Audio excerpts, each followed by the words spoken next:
हाँ जी, तो स्टूडेंट्स ये रही आपकी प्रॉब्लम नंबर 5.19 जिसमें उसने कहा है कि यूज़ कीजिए सुपरपोजिशन थ्योरम का और फाइंड कीजिए वी नॉट की वैल्यू। सुपरपोजिशन थ्योरम असल में बच्चों हमें कहता है कि कोई भी मतलब कि आपके पास सर्किट है उसके अंदर जो सोर्सेज़ होते हैं वोल्टेज सोर्सेज़ और करंट सोर्सेज़ ये इनपुट सोर्सेज़ होते हैं, इनका कुछ ना कुछ किरदार होता है आउटपुट को यानी इंक्रीज़ करने में या डिक्रीज़ करने में, यानी कि उसकी कुछ ना कुछ वैल्यू जनरेट करने में या उसको डिक्रीज़ करने में।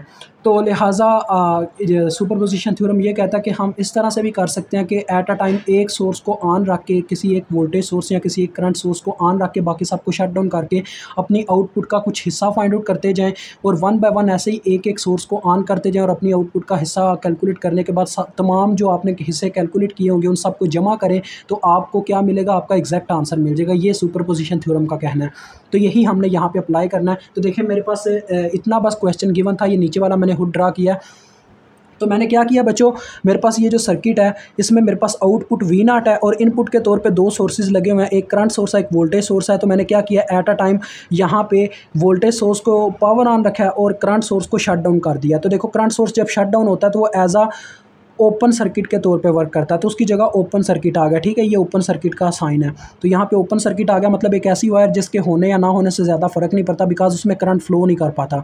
तो लिहाजा ये ओपन सर्किट के तौर पे वर्क करने लग पर है और बाकी आपके सामने सारा सर्किट है। तो बच्चों इसमें हम वी नॉट को कैलकुलेट करेंगे, लेकिन ये वी नॉट का कुछ हिस्सा होगा, एग्जैक्ट वैल्यू नहीं होगी वी नॉट की। तो डेट्स वाई हम इसको नाम दे देंगे वी नॉट प्राइम का। ठीक है, अब बच्चों यहाँ पे मैं नोडल एनालिसिस भी लगा सकता हूँ और लूप एनालिसिस भी। तो पहले क्वेश्चंस में तो मैं ज़्यादातर आपको नोडल एनालिसिस से ही करवाता आया हूँ, लेकिन इस क्वेश्चन के अंदर हमें थोड़ा लूप एनालिसिस से भी काम लेना होगा बिकॉज लूप एनालिसिस से ना जो एक टाइप है वो थोड़ी इजी हो जाती है, दूसरी टाइप में नोडल एनालिसिस थोड़ा इजी कर देता है। तो डेट्स वाई हम यहाँ पे लूप एनालिसिस पहले लगा लेते हैं। लूप एनालिसिस में पता है आपको कि सबसे पहले हमने क्लॉकवाइज डायरेक्शन में करंट्स फ्लो करवा देनी होती है अपने लूप्स के अंदर।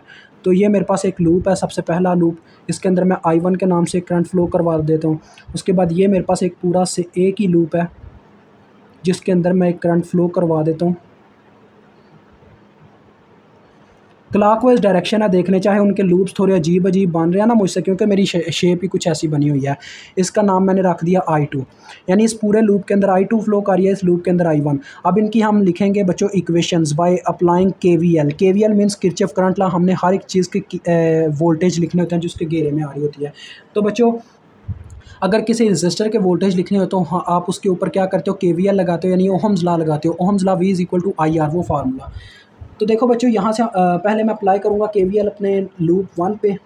Apply KVL at loop 1।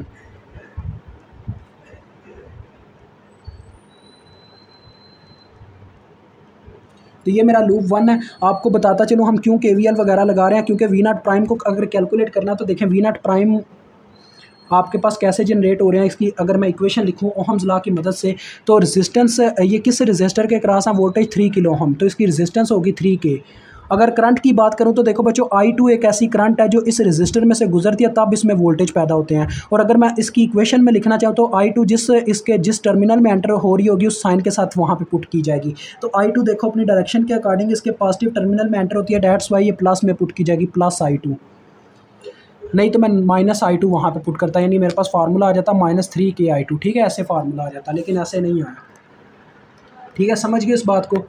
तो ये हमारे पास आ गया। अब मुझे I2 को कैलकुलेट करना होगा, इसी वजह से मैं KVL वगैरह लगा रहा हूँ। तो यहाँ से हम स्टार्ट करते हैं। देखिए KVL लगाने लगो, हम यहाँ से चलना स्टार्ट करते हैं। तो सबसे पहले नंबर पे इस 3 किलो ओम के रेजिस्टर में से I1 की करंट गुजरते हैं और इसमें वोल्टेज पैदा होते हैं। तो लिहाजा इसकी हमारे पास क्या वोल्टेज आ जाएंगे, करंट इंटू रेजिस्टेंस, यानी कि 3KI1 आ जाएगा ओहम्स लॉ की मदद से। ठीक है, वही तरीकाकार। उसके बाद देखो बच्चों आगे करंट बढ़ती है तो ये 3 किलो ओम का रजिस्टर आता है जिसमें से दो करंट पास करने से वोल्टेज पैदा होते हैं। लाइक I1 पहले उसमें से गुजरती है और उसमें से I2 भी गुजरती है। देखें I2 भी उस लूप में से गुजरती है इसके अंदर से। तो लिहाजा इसमें से दो करंट्स गुजरते हैं तब इसमें वोल्टेज पैदा होते हैं।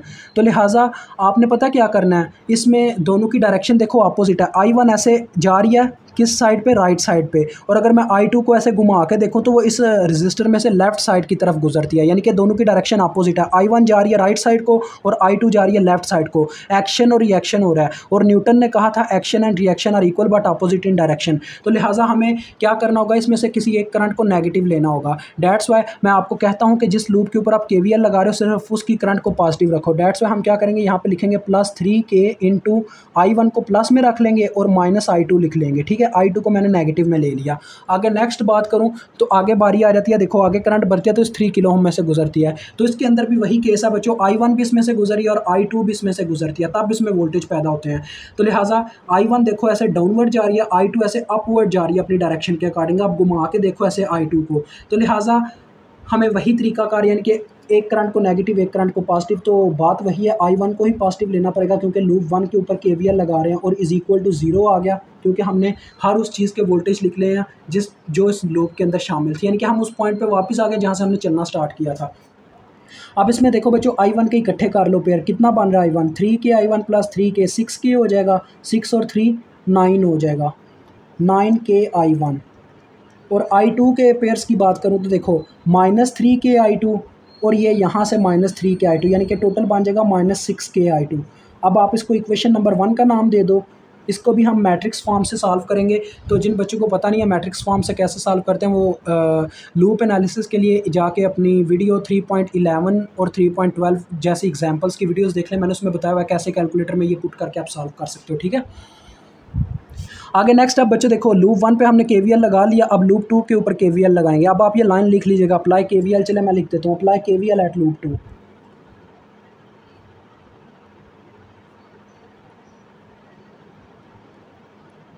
ठीक है जी, लूप 2 के ऊपर KVL लगने लगा, ये लूप 2 है। अब यहीं से चलना स्टार्ट करते हैं। देखें पहले नंबर पे ये 3 किलो ओम का रजिस्टर आता है जिसमें से 2 करंट पास कर रही है, जैसा कि आप जानते हैं, जैसे I1 के केस में था। I2 ऐसे अपवर्ड जा रही है और I1 ऐसे डाउनवर्ड जा रही है, तो हम किस करंट को पॉजिटिव लेंगे, जिस लूप के ऊपर KVL लग रहा है। एक्शन और रिएक्शन ही हो रहा है ना यहाँ पे भी, तो लिहाजा आ जाएगा I2 माइनस I1, क्योंकि इस दफ़ा I2 को पॉजिटिव लेंगे जब ऐसा कोई केस आएगा 2 करंट्स के पासिंग का। आगे बढ़ते हैं तो देखो बच्चों I2 जो है इस 3 किलो ओम में से गुजरती है और I1 भी इसमें से गुजरती है, वही केस के एक्शन और रिएक्शन हो रहा है, दोनों की डायरेक्शन अपोजिट है, ये जा रही है लेफ्ट साइड को और ये जा रही है राइट साइड को, तो लिहाजा हम I2 को ही पॉजिटिव लेंगे, तो ये आ जाएगा 3K into I2 minus I1। उसके बाद बच्चों देखो ये जो करंट है आगे बढ़ती है और इस वोल्टेज सोर्स के पॉजिटिव टर्मिनल में एंटर करते हैं, तो यहाँ पे आ जाएगा +12। उसके बाद आगे बढ़ते हैं तो आगे जाके बारी आती है इस रजिस्टर की, इस रजिस्टर में से सिर्फ I2 पास कर रही है, डेट्स वाई इसके ऊपर ओहम्स लॉ लगाने से हमारे पास क्या आ जाएगा 3K I2। और देखो हम वहीं पे वापस आ गए जहाँ से हमने चलना स्टार्ट किया था, that's y is equal to 0 यानी कि KVL लग गया। अब इसको सॉल्व करते हैं। देखें I1 का कितने कंपोनेंट है उनको पहले इकट्ठा कर लें, -3K I1 -3K I1 total बन रहा है -6K I1। अब I2 वाले इकट्ठे करो, 3K I2 plus 3K I2 6K I2, 6 और 3 9K I2 is equal to, देखो बच्चों ये जो 12 है इधर प्लस में दूसरी जानब जाके -12 हो जाएगा, ये आपके पास इक्वेशन 2 आ गई। ठीक है, इसको मैट्रिक्स फॉर्म में लिख लेंगे। पहले इनके जो कांस्टेंट इनके साथ मल्टीप्लाई हो रहे हैं वो लिखे जाएंगे अपने साइंस के साथ। 9K है, इधर है -6K, इधर है -6K 9K, फिर इनके वेरिएबल्स को कॉलम वाइज I1 I2 फिर इज़ इक्वल टू वाले नंबर्स, ऊपर वाली इक्वेशन में 0 है, इस वाली इक्वेशन में -12 है। अब मैं इसको सॉल्व करके आपको I1 और I2 की वैल्यू बताता हूँ, और आपको पता है हमें तो I2 की वैल्यू चाहिए, तो अभी हम इस फार्मूले में पुट कर देंगे। फिर 3K इंटू I2 की मैं वैल्यू निकालता हूँ I1 और I2 की, तो इसमें पुट कर देते हैं। फिर तो ये देखें बच्चों मेरे पास ये वैल्यू आ रही है -1.6 और -2.4। अब इनके साथ मिली नहीं लिखा हुआ बच्चों, ये चीज़ याद रखिएगा। मैं ना क्या नाम है अपने ये कैलकुलेटर पे किलो नहीं पुट करता, ठीक है, सिंपल नंबर पुट करता हूँ। 9 -6 -6 9, इनके साथ किलो नहीं पुट करता। इतना याद रखिएगा, रजिस्टर और करंट का एक दूसरे के साथ इन्वर्स रिलेशन है, जितना बड़ा रजिस्टर होगा उतनी छोटी करंट होगी।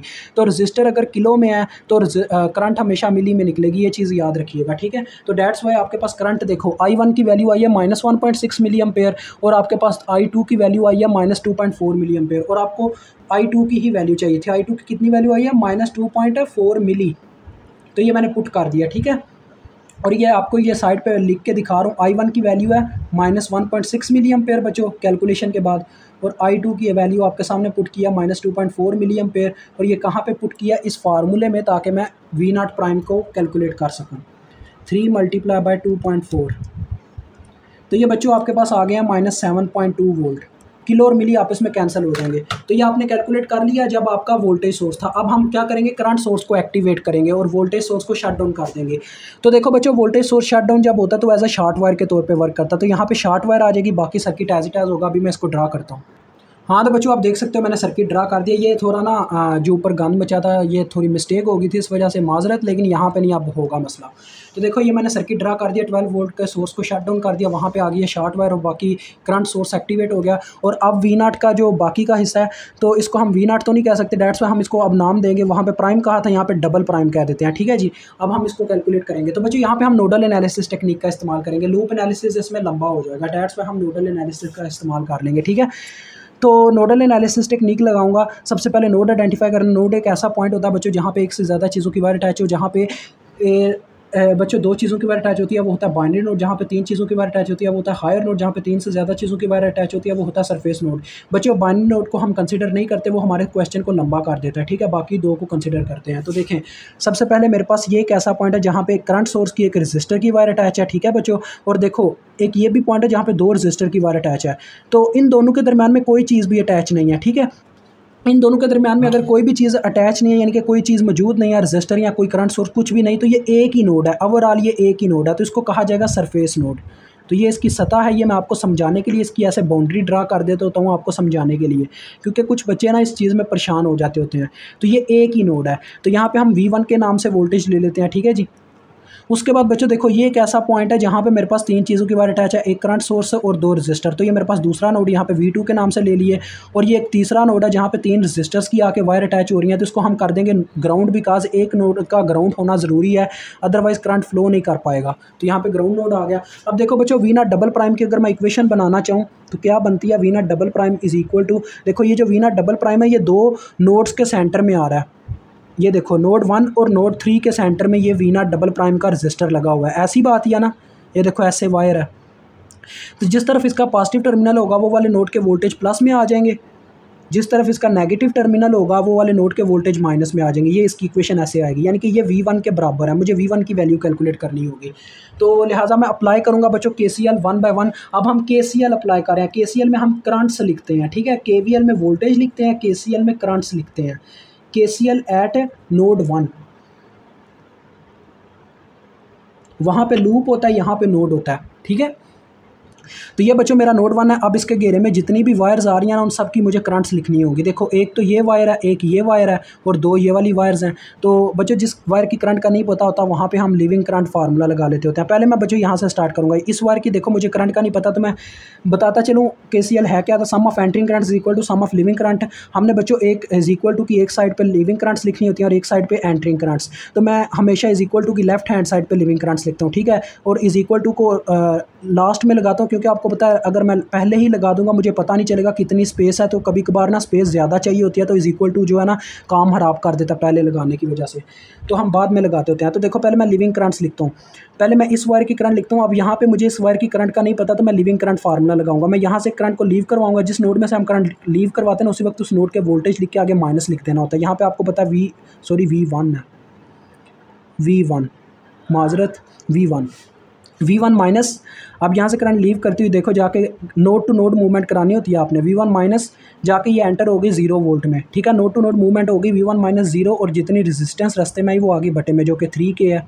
उसके बाद बच्चों बारी आती है इस वायर की। अब देखो इसकी भी करंट का नहीं पता, वही लिविंग करंट फार्मूला। यहाँ से मैं करंट को लीव करवा दूंगा, उसी वक्त आ जाएगा V1 माइनस। यहाँ से करंट लीव करती हुई V2 में एंटर होगी, नोड टू नोड मूवमेंट होगी और जितनी रेजिस्टेंस रास्ते में आई वो आगे बटे में। उसके बाद देखो बारी आती है इस वायर की। अब ये कैंटरिंग करंट है, इसकी बाद में बात करते हैं। ये वाली वायर की पहले बात कर लूँ तो इस वायर की भी करंट का नहीं पता, मुझे लिविंग करंट फार्मूला लगा लेता हूँ। यहाँ से देखो मैं करंट को लीव करवाऊंगा, उसी वक्त आ जाएगा V1 माइनस। यहाँ से करंट लीव करती हुई आगे जाके एंटर करके 0 वोल्ट में, तो V1 माइनस 0 और जितनी रेजिस्टेंस रास्ते में वो है 3K और इज इक्वल टू की राइट हैंड साइड पे हमने एंटरिंग करंट्स लिखनी थी। तो देखो ये एक चौथी वायर बची है जो कि एक एंटरिंग करंट है, इस नोड के अंदर एंटर कर रही है, डेट्स वाई इसको इस साइड पे लिखेंगे। अब देखो बच्चों इस इक्वेशन का जो LCM आ रहा है वो 3K है, तो 3K से पूरी इक्वेशन को ज़रब दे दो ताकि इसका बटा खत्म हो जाए। यहाँ पे जब 3K ज़रब होगा ये पूरा काट जाएगा, यहाँ पे 3K ज़रब होने से पूरा काट जाएगा, ये भी पूरा काट जाएगा। यहाँ पे 3K ज़रब होगा तो ये 3 6 बार 18 और किलो मिली कैंसिल हो जाएंगे, ठीक है।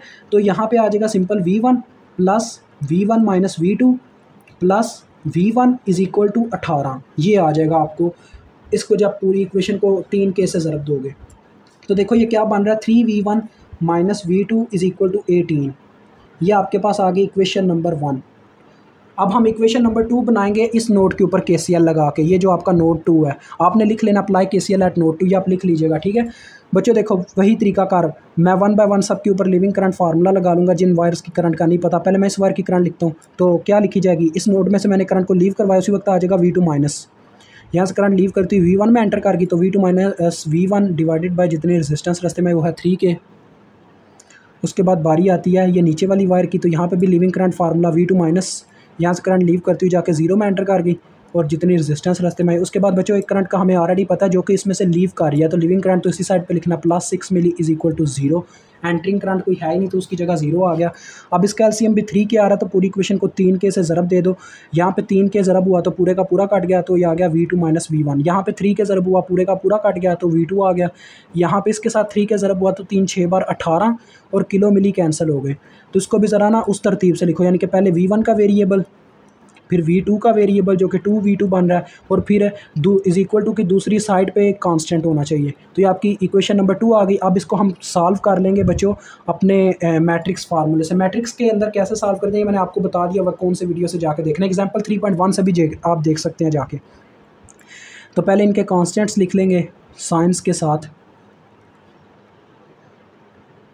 फिर इनके वेरिएबल्स, फिर इज़ इक्वल टू वाले नंबर्स। अब मैं इसको सॉल्व करके आपको बताता हूँ V1 और V2 की क्या वैल्यू आ रही है।